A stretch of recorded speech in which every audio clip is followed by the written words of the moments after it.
When it's like me, I tend to be more anxious. Story time, don't worry about it. Don't build her up in your mind so big. I failed! So the person will instantly like you. Hey everyone, Eloisa here. Today's video is dedicated to the introverts, to those who feel shy, or anyone who feels like it's hard for them to communicate in public and around large groups with confidence. There's nothing wrong with feeling shy or being introverted. As an introvert, I've learned that there are times and situations that require you to be extroverted or to communicate with confidence. One of these, for example, is when you're networking and there may be someone who you want to talk to, but you need to get their attention and everyone's trying to get their attention, so it's competitive. It may be like a dream client that you want to secure, so you have to get outside of your bubble to go up and talk to them, but it takes a lot of effort and energy to do so. If you need to be able to film videos that to put online to help promote your business, or if you're starting a new school and you want to find your friend group. As an introvert, I think it's extremely powerful to be able to use these 5 tips that I'm going to share in today's video in order to get what you need to get when you got to get it. And then once you got it, then you can go back into your comfortable me time space sphere. These 5 techniques I'm going to share with you are things that I personally used in order to network and secure my spot at some pretty amazing places of work, including Good Morning America, 20th Century Fox, and Paramount Pictures, and to then succeed in those very social jobs. I've also used these techniques to secure my clients at Rise Digital, my digital marketing agency. Woo! And these are YouTubers who have like 500,000 to 1 million plus subscribers. So when I've met these people, they've been in places where everyone's trying to get their attention and take pictures. But what I'm going to share with you are ways and techniques on how to stand out from a crowd. So if you're interested in that, then keep on watching.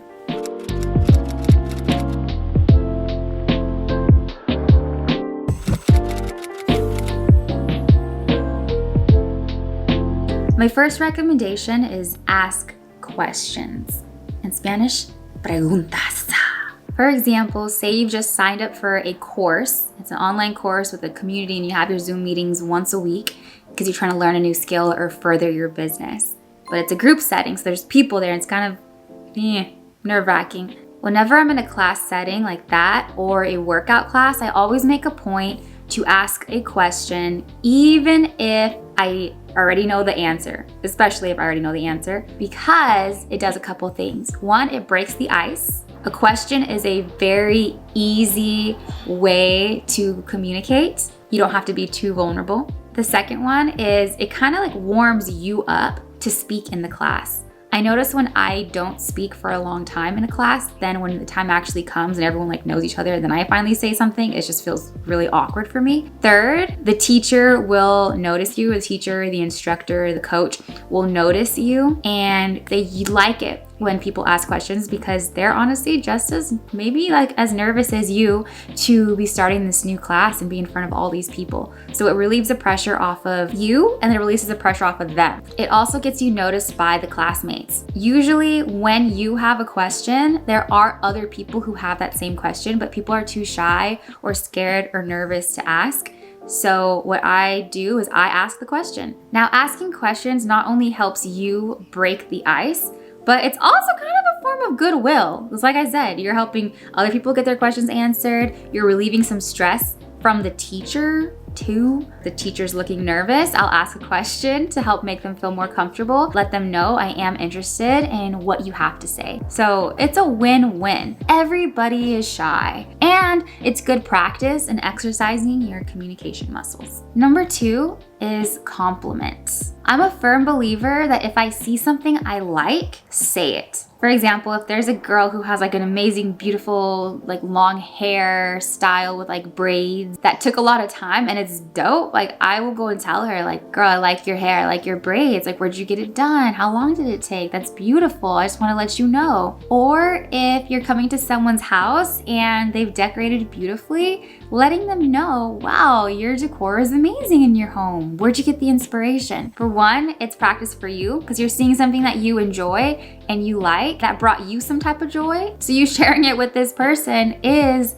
a form of like sharing that joy back. So it's creating like this energy exchange. Secondly, it breaks the ice for you. Third, it's kind of like a precursor to a potential friendship. It creates like instant likability. So the person will instantly like you more because you said something and you noticed something that they probably tried really hard for and they wanted to be noticed. And so by you saying that, it's like, okay, they noticed. So it creates like this happy, like good vibe situation. My dad is like that. So if I go up, we haven't seen each other for a while, I give him a hug, Dad, so nice to see you. It's not just like, oh, I'm doing great, but he'll always add in something like, wow, like you look like you've been getting some good sleep. You're so vibrant. Or like, oh, your skin's looking so clear. Oh, your hair smells good. Like he's just amazing at calling out positive things when he sees them.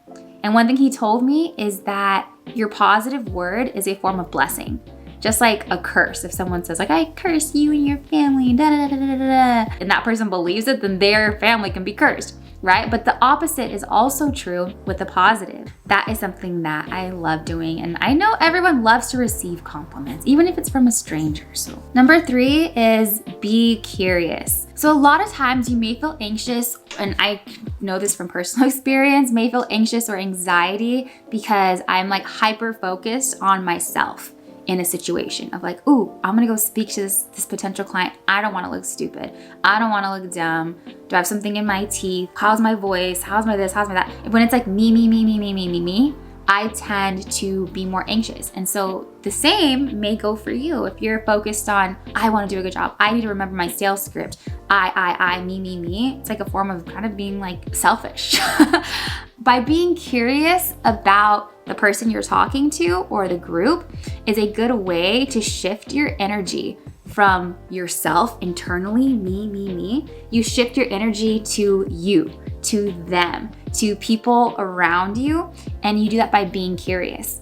So as a journalist, I'm naturally curious about people and their stories. I could ask someone questions for days, but I have to, reel it in sometimes. But I do notice that when you ask someone about themselves, they tend to loosen up and then be more curious about you. And then they also tend to leave the situation, the conversation, with a positive feeling towards you. Like, oh, that was a confident communicator. I enjoyed speaking to Rebecca. I want to talk to her again. But the main point here is to take the focus off of you, off of the self-obsession, and put it onto being naturally curious about whoever you're speaking to. Number 4 is to practice public speaking every chance you get. As someone who's shy and who's an introvert, this is so scary, but it is like going to the gym without steroids. No, just kidding. It's literally like going to the gym because it hurts and it's hard. If you're in church and the pastor's up in church and says, does anybody have a testimony that they want to share about the goodness of a Jesus? Raise your hand, even if you're new. Just raise your hand and talk about how the good Lord's been good to you. If you're at an event and they say, does anybody have a positive testimonial for our speaker? Raise your hand. The idea is more than just about the testimonial or the praise report or all that kind of stuff. It's you getting practice, actually exercising your communication muscles, and intentionally putting yourself in an uncomfortable position that's going to help you grow for the future. It's like doing a cold plunge. Here's a video of me cold plunging. Got that 0 degree ice bath. Let's go. My toes are gonna fall. It hurts. It's not comfortable, but it's supposed to increase your tolerance for uncomfortable situations. We try to avoid uncomfortable situations or be super positive, but true power comes and transformation comes from being okay with the discomfort and being okay that things aren't perfect right now in this situation and not beating yourself up about it, but weathering through it. And then you learn from it and say, okay, I was uncomfortable. What caused it? Why that happened? And then you can learn from it and then you can grow. So that one is super hard, practicing public speaking every single opportunity you get. But what I will say is that it's a form of freedom because you're releasing yourself from a fear. Number 5, this last one, use it wisely, child.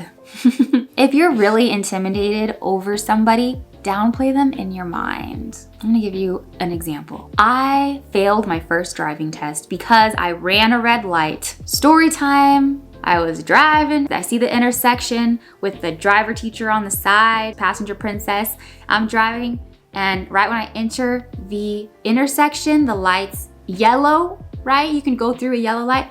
But when I'm in the middle of the intersection about to turn, it turns red, my brain froze, and I slammed on the brakes. I was like, oh my gosh, boom, slammed on the brakes. And I was like, what do I do? I tell the exam person, did I fail my test? She's like, we're in an intersection.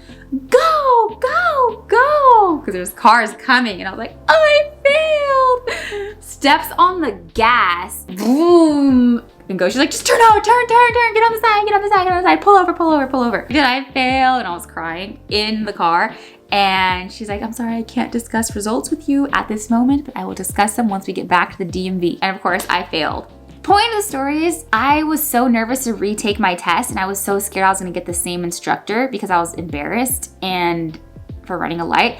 And she was really intimidating. I was so scared of her. And so again, my dad took me to go take my test, and I was like, hopefully I don't get her. I was like praying. I was like, dear Jesus, please, Jesus, don't let me get the same instructor. And God was like, girl, we need to teach you a lesson so you can share it with these people on YouTube. Sure enough, it's not the instructor. Walks over to the car, looks at me and it's like, oh, wrong car. And well, they walked to another one. And then the instructor that I had the first time, she came out and she's like, ugh, it's her again. And I was like, oh no.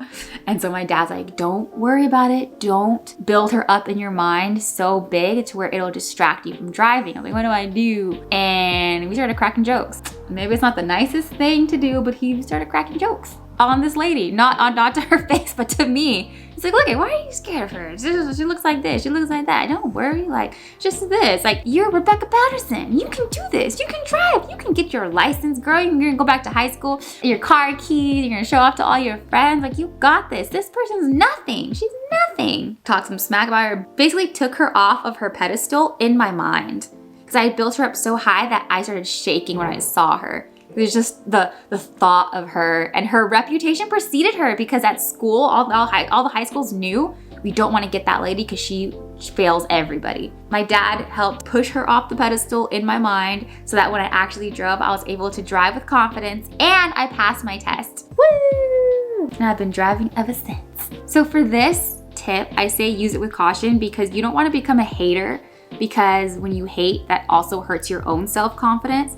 But I'm just saying this technique so that you know how to take something off of a pedestal. Because realistically, in my situation, that driving instructor lady, exam prompter person didn't deserve to be on that high of a pedestal in my mind. And it's a block that I had to get through. Memories. All right, everybody, those are my tips. Number 1, ask questions. Number 2, give compliments. Number 3, be curious. Number 4, practice public speaking every opportunity you get. And number 5, are you intimidated? Downplay it. So that's today's video. I hope you found value in it. If you have any questions or video recommendations, anything you'd like to see, let me know in the comments down below and subscribe, and I will be sure to take a look at it because I need some more ideas, y'all. Okay, guys, I will talk to you later. See you in the next video. Bye.